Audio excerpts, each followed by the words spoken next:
Today on the Servant Leadership Podcast, we welcome Nancy Ortberg. Nancy's leadership journey has been anything but linear. Nancy started out in nursing, worked nearly a decade in hospitals and emergency rooms, and then shifted into leadership at a megachurch, followed by consulting alongside Patrick Lencioni. For the last 10 years, she's helped lead a significant nonprofit movement across the Bay Area, and recently transitioned into a new season after handing the reins to her successor. Nancy has a passion for building healthy cultures and has helped shape thousands of leaders across the world. Join us as Nancy shares lessons from working with top leaders and her perspective on what it means to bring humanity and servant leadership into your everyday life. Nancy, welcome to the Servant Leadership Podcast. Thank you for having me, Chris. I am so excited that you are here. When I first bumped into your content, it was due to some church world stuff. But then later in life, I bumped into your content again, hearing you talk about nonlinear leadership. And I heard you use this example about rubber bands. Mm-hmm. Can you explain what that journey was like, getting into nonlinear leadership for our audience and what you were talking about back then? You know, I think it's just really a reflection of the way my mind works. I am not a linear thinker. And I think a lot of leaders are, and they lead very well that way. But I think with nonlinear leadership, a lot of it is about what is the kind of culture that you're building in your organization and the deep belief that results will come out of the building of that culture. So it's not, we're going to do step A, then B, then C. It's what are our values? How do we interact relationally? And how do we encourage each other to set goals that challenge us, but we do it inside, that the culture really is the primary thing. And the rubber band example was something that Greg Hawkins, who I worked with for a long time, just brilliant guy, talked about in any organization, you have to have the right kind of tension.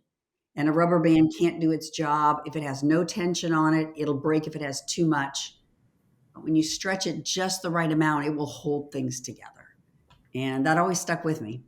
Wow. When you heard that for the first time and started thinking about it and writing the book, what was your hope that people walked away with? A lot of it was just valuing that kind of leadership. I think an awful lot of leaders at the helm are very linear leaders. And I think to understand that there are people like me who can get a lot of stuff done and bring value that don't think like that. And also, you know, I've led organizations, so they could be at the top, they could be on your team, they could be below you, but just to really value that kind of thinking, I think that's really what drove me to write it. Well, your path has been also a nonlinear path, right? You've had so much different involvement, from consulting to business world to church world to leading some cool initiatives in the Bay Area. Talk a little bit about your journey. Yeah. How did you fall into all this? Well, again, all I ever wanted to be growing up was a doctor. I never changed my mind. And clearly you saw how that worked out. I did. Oh, sorry. My grandson painted my nails green this morning. So that's what that's about. Love it. I did 2 years pre-med and hit inorganic chemistry and was like, no. And back in those days, there was no career counseling. So I switched to nursing. I went to grad school after that got a master's degree in education, but it was really about how do people learn, how does social change happen. And then I worked as a nurse for almost 10 years. I did medical, surgical, emergency room, home health. And then I worked on staff at a very large church, which had a very strong leadership culture. And then I did leadership consulting with Patrick Lencioni. Many of you have probably read his New York Times bestseller books on leadership. They're just terrific. How do you build trust? How do you engage in conflict? How do you do decision-making? How do you hold each other accountable to get the results you want? His stuff's brilliant. And then for the last 10 years, I've run a nonprofit in the 11 counties and 256 cities of the Bay. But that's just another example. I used to tell my kids when they were going into college, the only people that graduate in the same major they started out with are engineers. Because that's a very clear way of thinking and it doesn't map to much else. The rest of us kind of have to figure it out as we go along. And so my journey was very circuitous. You're right. In all those different contexts, you got to work with some amazing leaders. It'd be interesting to understand, what were some of the things that you saw be consistent across the great leaders you got to work with and help and interact with? And also, what were some of the common misconceptions or areas where you're like, gosh, there's some obvious blind spots that many leaders have and might not be aware of? Yeah. So the first part of the question, that's an interesting one. Like with the different leaders that I had the benefit of working with, you're right. So many of them were just top notch, well known, state of the art leaders. And some commonalities that I really appreciated was most of them had a lot of energy, a lot of enthusiasm. You know, they would walk into a room and kind of galvanize people because they really loved what they were doing for the most part. Now, it didn't mean every day, but that was kind of contagious. And I really appreciated that. Most of them had the ability to set vision and set a direction, but have a lot of permeability so that things could shift and change. So you really felt like I'm contributing, I'm making a difference, not I've been given marching orders and I'm just executing them, which I don't find very interesting. Some of the warnings, they were all also very different leaders. You know, one of them I think was fairly narcissistic and pretty consumed with ego and would get angry and want their way.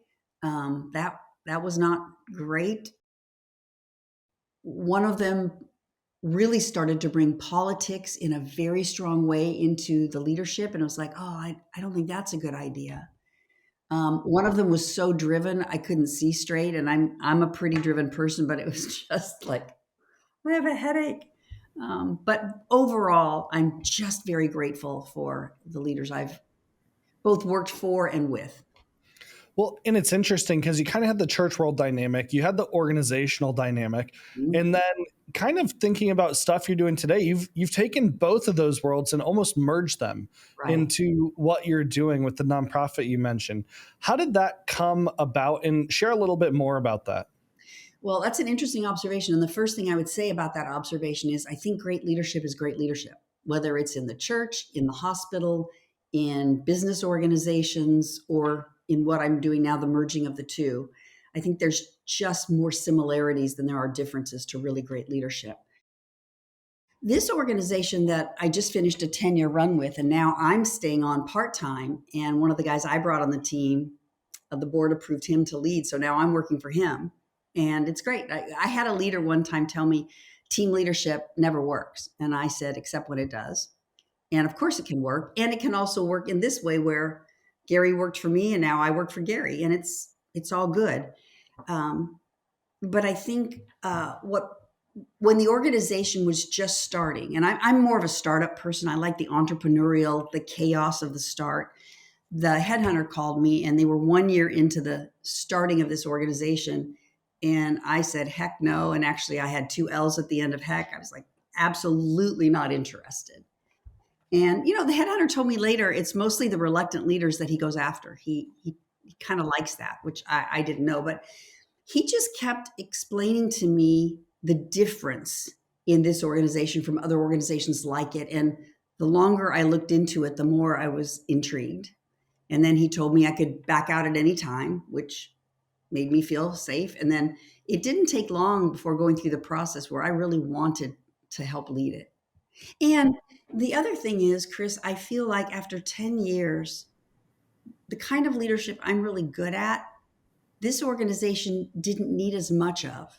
And what Gary brings to the table that I don't, we really need. So I'm sitting back going, oh man, was this a good thing? This was a great thing. So Wow. kind of having that humility and leadership to know when your time's done and not just for age or whatever, but my gifts have kind of played themselves out as far as they can go. And this organization has grown to a place where if it's going to go to the next level, it needs Gary. Wow. I love that perspective. I've heard Craig Groeschel talk about what got you here won't get you there. There's a book by that name. He didn't write it, but there's a book. I love that title. You don't even need to read the book.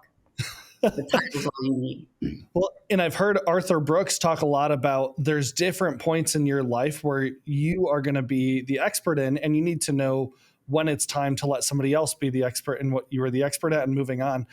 I Yes. find so many people, myself included, find it hard to know when is the right time to let go of certain things to move on to something else. And at Yeah. the same time, to know when should they take the reins and really step into a new leadership role. Mm-hmm. What advice do you give people navigating some of that journey that you've been on multiple times throughout your career? Well, if there was a hard, fast equation that worked, somebody would have written a book and told you how to do it. To pay attention to your own internal answer to that question. Like, be asking yourself that question from time to time. If you're lucky enough, like I have been in every work situation I've been in, I've had boards and have invited them to speak into it also. Have friends that I asked, but it was just really an inner sense. And when I look back in the rearview mirror, I was about 10 years as a nurse, about 10 years at the large church, about 10 years business consulting, about 10 years in this nonprofit. And given that my wiring is more entrepreneurial and less managerial, I started knowing about a year to 18 months before I said, I think I'm done, started really dwelling deeply in that question. How would it feel if I stepped away? Ooh, I think it would be really good for the organization. Well, that's a good answer. I think I've run out of, like I said, here's 2 or 3 things this organization needs. And I told the board when they hired me, I'm not good at these things. And I could try to get a little bit better, but how silly would that be instead of to recognize my limits and say, oh, Gary's stellar at that. Let's do a flip flop here. So I think paying attention, especially to your own inner voice and asking yourself those questions. That's really powerful. I think so often leaders, CEOs, presidents, founders, entrepreneurs, whoever, they're in these roles where they're expected to know and be the expert in everything, right? And they kind of set themselves up for it. And at some point, if things are working, you can stop being the expert in certain things. And the point is to surround yourself with people smarter than you. Absolutely. Um, it's interesting. That journey, you talk about having good board of directors. Mhm. A lot of people might look at you and think, well, of course you had good boards of directors because you're so connected. You've got a great network. You've had great career success. You're somebody that people want to be around. For somebody just starting out, how do they find good mentors, good advisors, good board members? Well, the board, that was not true when I first started working, and the board members were already in place. And so I think my openness to be mentored, to Mm. like, I really want feedback, not just positive feedback, but I want critical feedback when there's something I need to consider differently. I think whether you have a board that you work for, which is already in place, also to go outside of the organization and get a couple of mentors that aren't in the system, that can keep your head on straight while you're in the system, but they're not in it with you. So I just ask people, and I don't ask people to be a mentor of mine for the rest of my life. I had one mentor that was probably one of the most influential mentors in my life. And he said 2 things after he said yes. He said, we're not going to set up a standard appointment. And when I don't hear from you, I'll just assume you don't need me. When you need me, call me and I will make the meeting happen. But we're not going to set something up. Then you'll have to think, oh, I better have something to talk to him about. And then he said, and he was 20 years older than me and wildly successful in the business world. He said, I expect to learn as much from you as you will from me. And I just grinned and said, well, good luck with that. I don't know that that's going to happen, but what a gracious spirit. Yeah. Wow. So I would ask, and it's usually time limited. Could we do this for 6 months? Yeah. Yeah. We talk a lot on this podcast about servant leadership, and Mhm. that sounds like great humility and servant leadership from that mentor. When you hear servant leadership, what do you think of, and how have you experienced that throughout your career? Mhm. I remember when I was doing consulting work with Lencioni, I was working with a leadership team and one particular CEO, and was having a little hard time getting through to him about how important the culture on the team was. And so the sentence I came up with was, do you believe that it's important to pay attention to what does it mean to be human? And do you believe that that has the possibility of affecting your bottom line? And he just immediately said, absolutely. And so it's like, okay, what does it mean to be human? And how is that the lens through which you see your leadership? How you treat people, how you make decisions, who's at the meetings? When do you hold your opinion back till last? Because, like it or not, you will hold a heavier weight How easily can you say these few things? I made a mistake. I was wrong. I dropped the ball. I don't know. Tell me what you think. All of those things are really viewing people through the dignity of their humanity.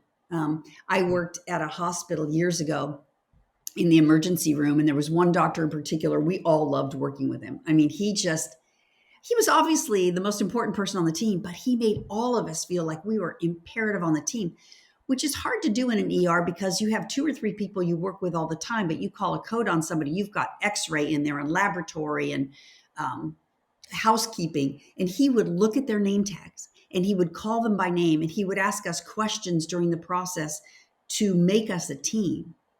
And I remember at the end of one particular code where it was really touch and go, we saved a young woman and he was debriefing the process with the intern. Why did I give this medication? Why did I put a chest tube in here? And housekeeping was cleaning up and the nurses had taken the patient upstairs to ICU and I was finishing charting back in the days when you had to write it out. And after the doctor went through all these questions with the intern, he said to him, "Did you notice the guy from housekeeping?" Well, I was done charting, but I kept moving my finger because I thought, I'm not leaving this room for anything because I know what's going to happen.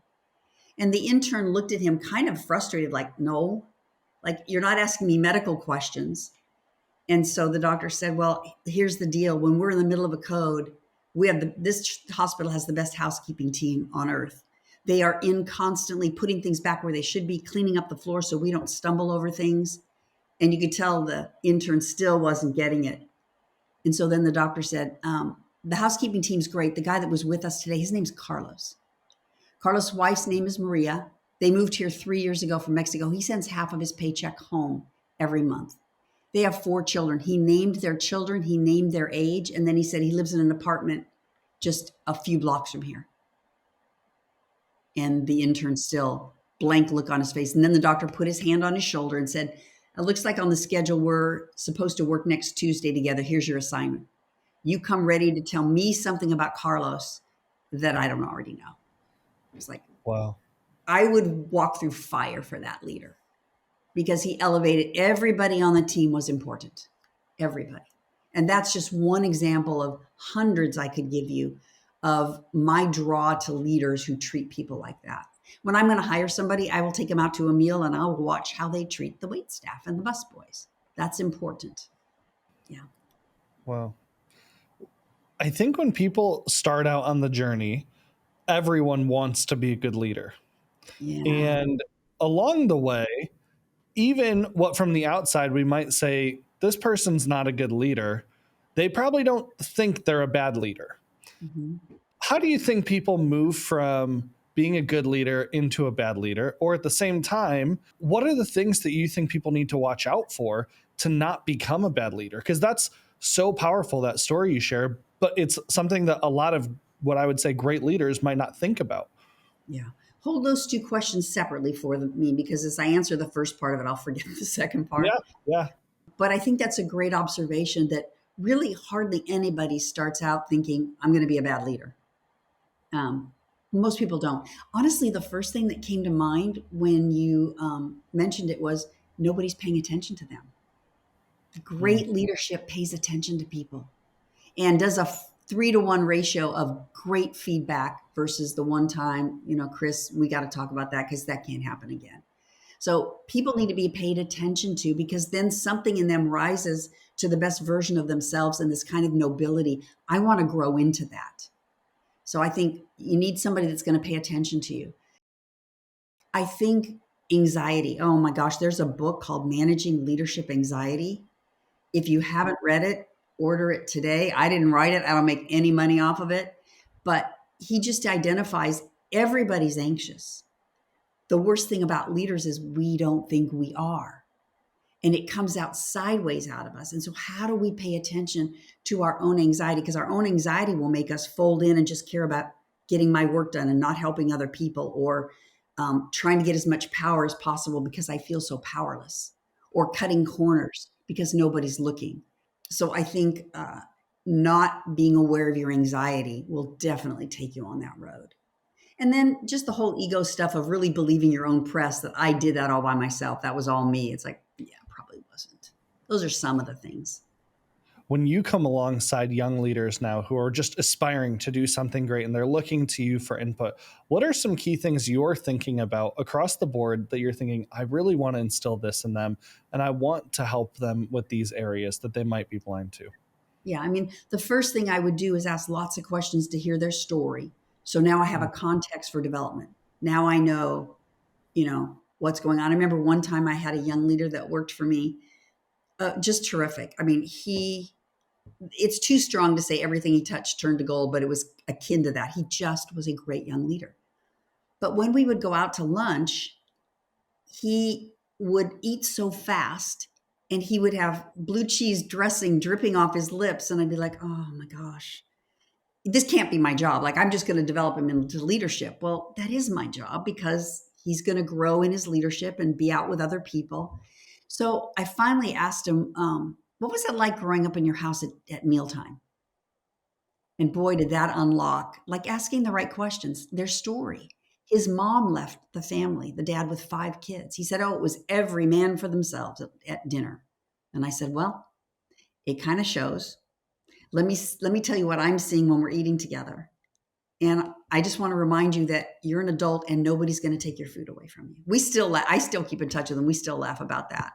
But the willingness to hear their story and use that as a context for development.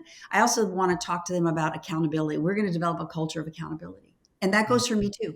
We're going to tell each other, hooray, what you did. When you mentioned that one sentence to that person, oh, you just built into them beautifully. When you got your work done on time, the whole rest of the team could get their job done. Yay.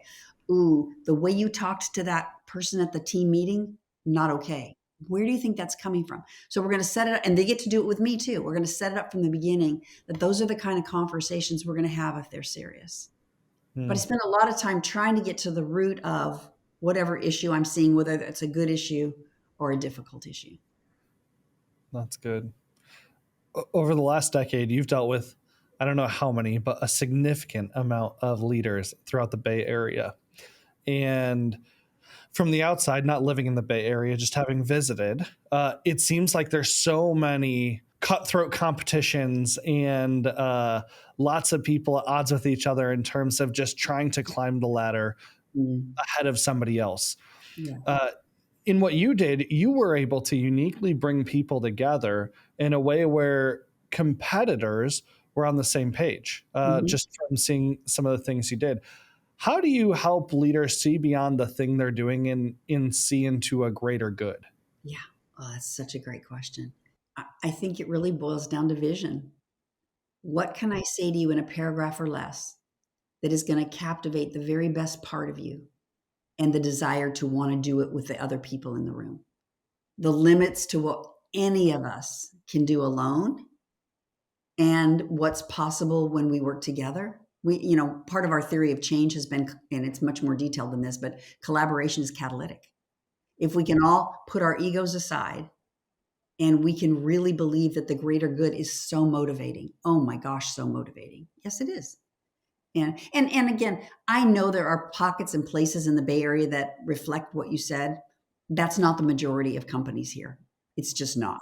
It's like when people say, "Oh, I hear San Francisco's really gone down the tubes." I'm like, "I'm so glad you think that." So you just stay living where you're living. There's not a street in San Francisco I've walked down day or night where I have felt unsafe. And I've been in the Tenderloin at night. It is so exaggerated. That doesn't mean San Francisco or that area doesn't have its problems. If I were homeless, that's where I would go. I wouldn't go to Detroit if I was homeless. Freeze your butt off.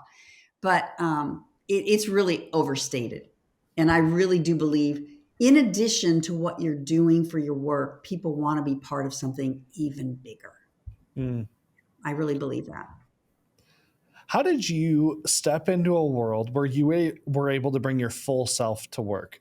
Because a lot of people, I think, especially just knowing your public figureness in the faith world, coming into a tech world that might seem faith unfriendly at certain times, how were you able to step into that? And how do you think other people should step into situations where they're not sure if they can bring their full self in because they're not sure if they'll be accepted? I think the first question you have to ask yourself is, what does that mean to bring my full self to work? Mm, Because it sure doesn't mean bring your full self to work. I mean, if I've had a really bad day or month and it's been really hard, probably not professionally appropriate to lead with that all day long in the same ratio of how I experienced it. Like, yeah. no, that's not. I think over time, people really do want to be known. But the workplace is not primarily a therapeutic place, although lots of good things can happen in your character development if you do it right in faith friendly, faith unfriendly, doesn't matter. Um, I think there are limits to what it means to bring your full self to work. It's a little bit like, can you have it all? Well, no. Like, why do we keep asking that question? The answer is no. But I want to show up with an authentic version of myself. And I think part of how that starts is admitting to mistakes, moving to help other people. I just, a few years ago, hired a woman onto our team. And when I checked her references, all three people said the same thing in different ways. She is the busiest person on the team. She is the first person to ask other people if they need help. I'm like, oh my gosh, send Mm, her to me. And mm, she has played that out for 8 years on our team. So, first of all, if you want to bring a more authentic version of yourself, the first thing is do good work. Work hard. Get your job done. If you make mistakes or need help, ask for it. Raise other people up.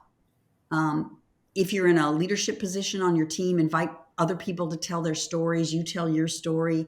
Care about that person's son's basketball game last night, or so and so's grandmother just passed away. Bring humanity to the workplace so that mm. not just you, but everybody gets to do a little bit more in the direction of bringing a little bit more of myself to work.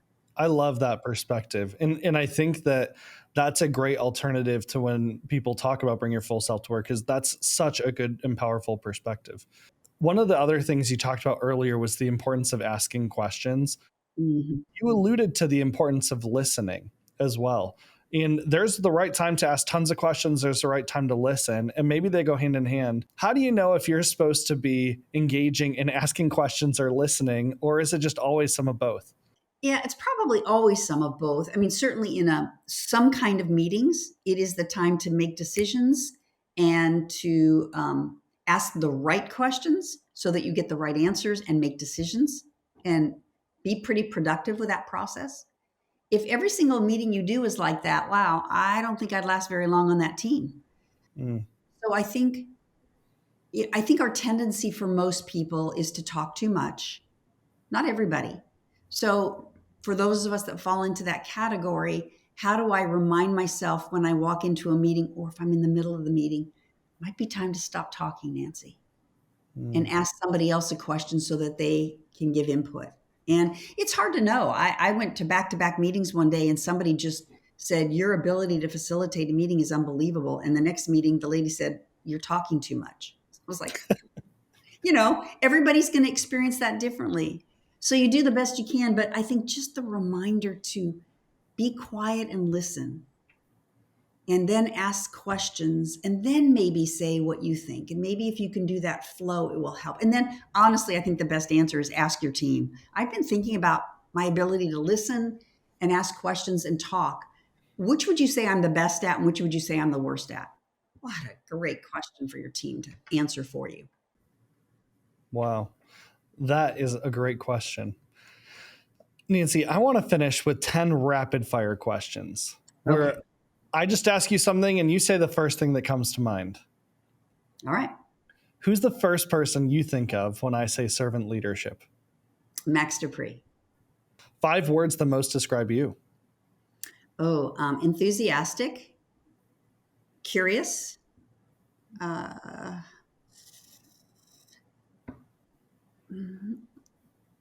lover of nature, good friend, and I don't know the fifth. I don't know. All right. Favorite book or movie? Oh my gosh, yikes. Out of Africa. Oh, all right. Favorite food? Oh, Mexican, hands down. I could eat it every day. Favorite thing to do in your free time?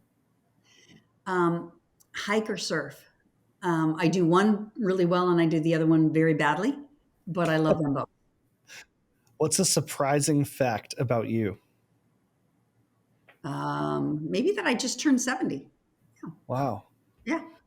I didn't see that coming. Yeah. Favorite place you've been? Wow, that's hard because I'd love to travel. Boy, that's a really hard one. Off the top of my head, I'm going to say India. I was Wow. just fascinated with India. Where's somewhere you want to go that you have not yet visited? Patagonia and Antarctica, Mm. French All right. Polynesia. Sorry, I'm getting more than one answer there. No, that's good. What's the best advice you've ever gotten? Uh, slow down. Mm. Slow down. All right. And finally, why do you think a podcast on servant leadership could be important for people? Just imagine what the world could be like if more leaders took 20 minutes a week to think about how can I be a servant leader. Just imagine the changing face of corporate America and nonprofit America. Wow. Yeah. Well, Nancy, I am so thankful that you joined us on the podcast. Thank you for sharing your wisdom. And I hope people go follow you, read your content, because it's impacted so many millions of people around the country and around the world, myself Maybe. included. Good. Good. I'm glad. Thanks for having me, Chris. Thank you for listening to this episode of the Servant Leadership Podcast. If you enjoyed what you heard, please give it a thumbs up and leave a comment below. Don't forget to subscribe and hit the notification bell to never miss an update. Be sure to check out the servantleadershippodcast.org for more updates and additional bonus content.